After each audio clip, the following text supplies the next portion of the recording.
This story starts in Delhi at 3:30 a.m. to be specific. Our long-awaited chilling in Delhi had finally come to fruition.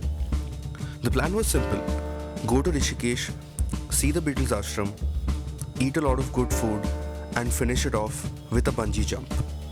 Of course, at the core of it is the intention to spend some quality bro time. कैसा लग रहा है भाई? ठीक है।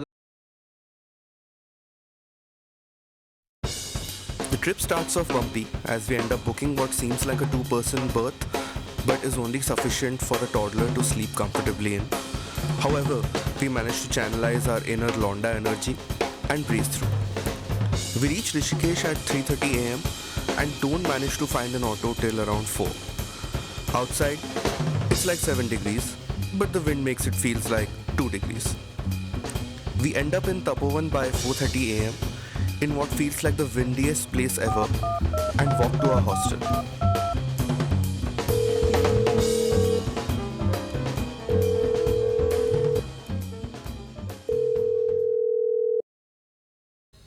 After what feels like a gazillion phone calls, we manage to sit and nap inside this under construction room for the next 2 to 3 hours, desperately waiting for the sun to rise.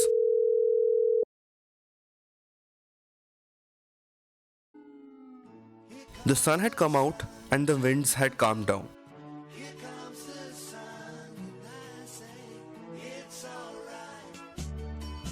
As childhood Beatles fans, we were super pumped for the ashram.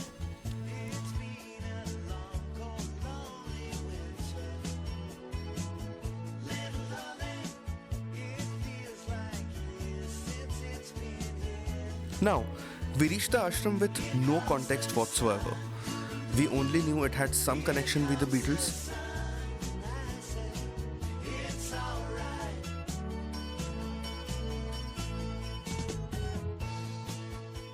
Basically, it turned out to be the ashram of Maharishi Mahesh Yogi, which now stood abandoned as a part of the Rajaji Tiger Reserve.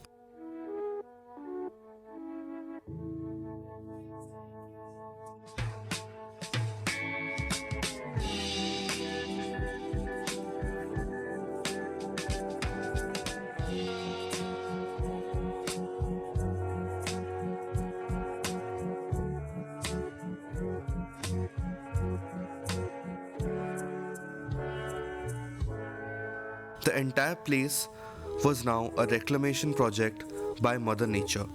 These spots were the places of meditation by the practitioners of transcendental meditation, which was preached by the Maharishi. The grandeur of this place is something words cannot explain. But more than that, the grandeur of the abandonment was something that hit us with a lot of force.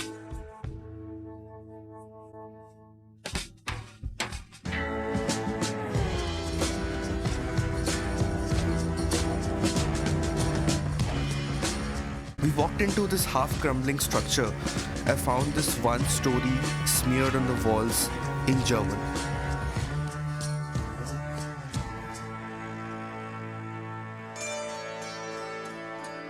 The inner rooms revealing the latter parts.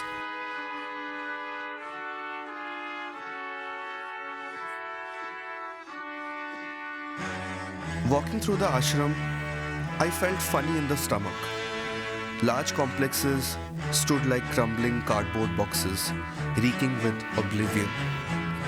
The structures just kept getting massive and weirder as we moved on.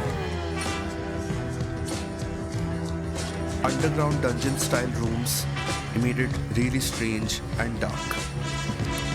The great Ganga flowed right beside us as we tried to wrap our head around this inexplicably magnificent place.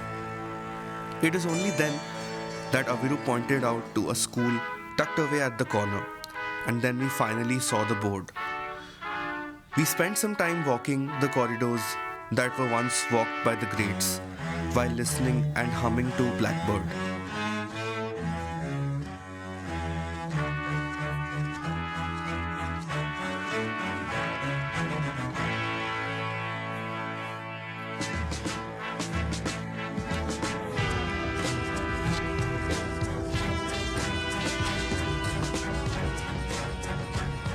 We left feeling overstimulated and full of overbearing thoughts.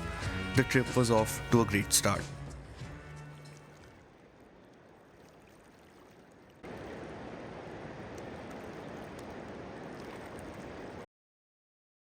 The second chapter requires some context.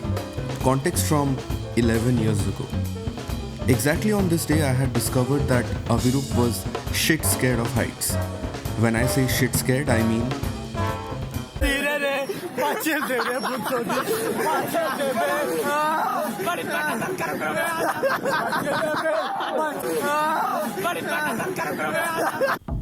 but there was no time for fear.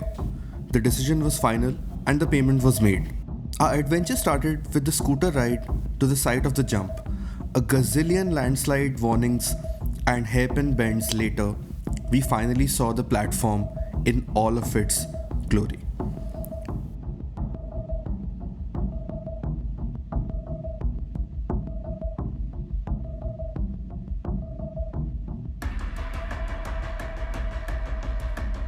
At this point, even I felt something move in my stomach. It was basically,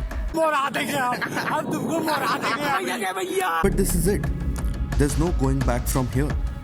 The rules were simple. Only 2 attempts to jump. You don't manage to jump in the first instance, the instructor will pull you back, give you a pep talk and let you try again. You fail again, you're out. The second rule was the golden one. They, under no circumstances, will push you. So, it's only you who gets to make the final jump. With that, it was time.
क्या है फिर thoughts? यार मतलब लोगों को एक बार तो करना चाहिए, बट यार मतलब प्लीज़ किसी एक को लेके जाओ जिसको तुम्हारे से कम फटे। तो भाई वहाँ पे जब कूदोगे तो पैर तो भाई ऐसे ऐसे थर रहे थे। कैसे कर रहे थे? भाई ऐसे ऐसे यार, तो बोले आगे जाओ, हाँ गया, आगे जाओ, हाँ और आगे, हाँ लेफ्ट राइट, हाँ ठीक है 3 2 भाई क्या था?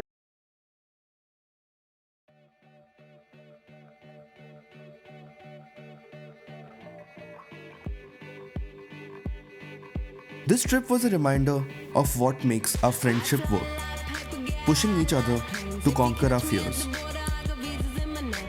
Standing at the top of the platform, you are arrested in that moment, where you can only hear your beating heart and think of the promise you made to do this together. At that moment, the only thing keeping you going is that you are in it together. At the end of the day, isn't that what friendships are? Being in it together?